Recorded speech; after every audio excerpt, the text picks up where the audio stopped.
Je suis avocate au barreau de Marseille et je suis aussi membre de l'association du barreau près la CPI depuis août 2024. Donc, les arrestations, les enlèvements, les kidnappings du régime de Faure Gnassingbé sont légion. On peut donner des exemples. Depuis, si on remonte en 2018, par exemple, Gouma, il a été enlevé dans la rue. Abdulaziz Goma. Abdulaziz Goma, enlevé dans la rue avec un de ses amis, Karou Wahib, qui est mort en début d'année 2025. Il a été torturé. Actuellement, il est en grève de la faim. Il refuse de le soigner. Il est en train de mourir dans l'indifférence totale.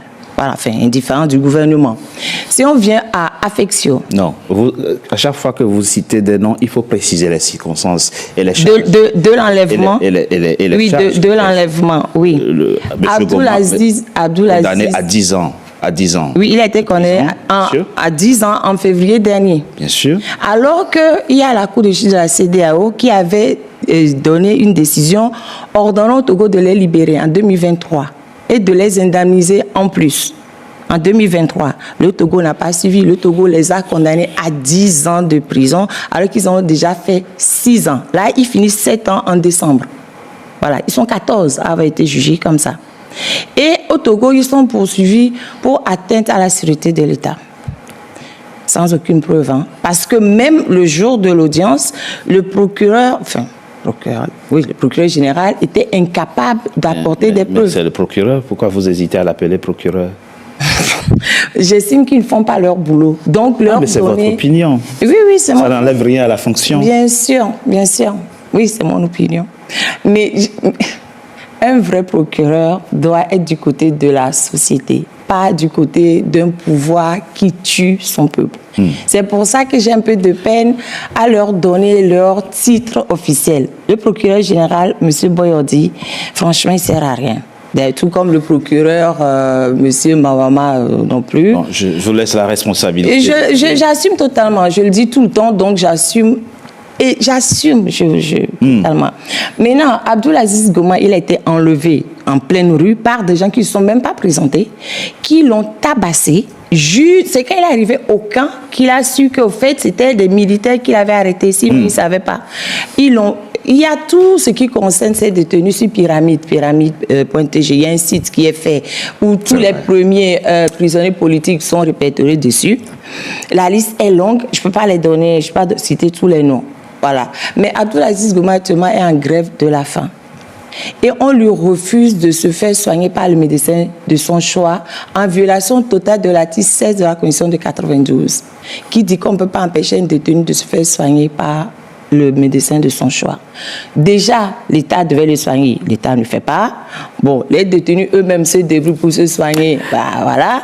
Après, si je laisse Abdulaziz Goma, je viens sur 2025 parce qu'il y a plusieurs arrestations entre-temps. Oui, mais qu'est-ce qui vous fonde, maître Songué Balouki, cette fois-ci j'ai bien prononcé, qu'est-ce qui vous fonde? Moi je pose juste la question comme ça, qu'est-ce qui vous fonde depuis Marseille à douter de la fiabilité des incriminations retenues? On n'a aucune preuve. À l'audience en février 2025, le procureur général était dans l'incapacité d'apporter des preuves parce qu'il disait que Abdulaziz Goma, par exemple, détenait des armes.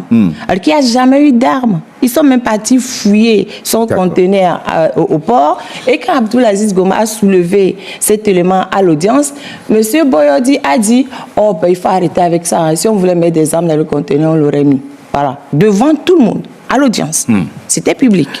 Il n'y a aucune preuve. En attendant que vous n'avanciez, maître Songué Balouki, Alain Jules Meunier, on voit là, ce n'est pas un cas, ce n'est pas deux cas. Plus de 100. Plusieurs cas qui sont évoqués. Bien entendu, à chaque fois, les autorités retiennent une incrimination, une qualification pénale contre. C'est une situation que vous comprenez totalement. Vous ne voyez aucune espèce d'anomalie dans les arrestations que maître Songué Balouki qualifie d'arbitraire. Enlèvement. Écoutez, je lui laisse la responsabilité à maître de traiter ces arrestations d'arbitraire ou d'enlèvement, etc. En revanche, Je crois que dans un état de droit, on n'est pas libre de faire ce qu'on veut. Vous êtes une femme de droit, vous le savez très bien. À partir du moment où, même de chez soi, des gens appellent à la désobéissance civile, ou des gens demandent à l'armée, parce qu'il faut le savoir. J'ai mal pour M. Abdelaziz. Oui, qui a entamé une grève de la faim et depuis le 27 août dernier. Dont certains résultats disent qu'il a été tellement torturé qu'il a perdu l'usage de ses jambes, etc. On compatit, ça c'est clair, hein, c'est un être humain. En revanche, il faut voir la manière dont il s'est déjà comporté en prison. Il faut voir la manière dont il a écrit au président du Conseil. Ce sont des injonctions, mais pas possible. Monsieur le Président, c'est vrai qu'il y a eu la décision de la CEDEAO, on est tout à fait d'accord avec ça. Monsieur le Président, vous devez reconsidérer ma peine, vous devez faire qu'on nous libère, etc. Je compatis effectivement à la souffrance des familles, notamment le décès de, je crois que c'est Monsieur Vavin, c'est ça, je ne sais pas si c'est comme ça qu'on prononce, Karou Wawin, voilà. Excusez-moi pour la prononciation. Qui était son compagnon de lutte. 2025. Je sais très bien, c'est pour ça que je parle de lui. On compatit à cela. En revanche, je crois quand même que, comme je le disais dans mon propos, au début de mon propos, il faut respecter la loi. C'est-à-dire que si on ne la respecte pas, si face au pouvoir, comme le disait quelqu'un de célèbre en Afrique, les forces du désordre, parce que quand on veut s'aimer le chaos, rencontre toujours les forces de l'ordre. Et à partir de ce moment-là, il faut assumer... Allez, Jules Mélier, pour clarifier les choses, c'est juste des principes qu'il faut rappeler. Vous dites qu'il faut respecter la loi. Vous êtes légaliste, n'est-ce pas? Complètement. Mais quand on dit qu'il faut respecter la loi, ça veut dire aussi qu'il faut respecter les décisions de justice. Et quand une juridiction sous-régionale, donc supranationale, rend une décision, quand on est légaliste, on la respecte aussi. Enfin, c'est un principe que je rappelle. Hein. Est-ce qu'on peut... On est d'accord sur ce point? On est d'accord sur ce point-là. En revanche, à quel moment la CEDEAO a fait une enquête?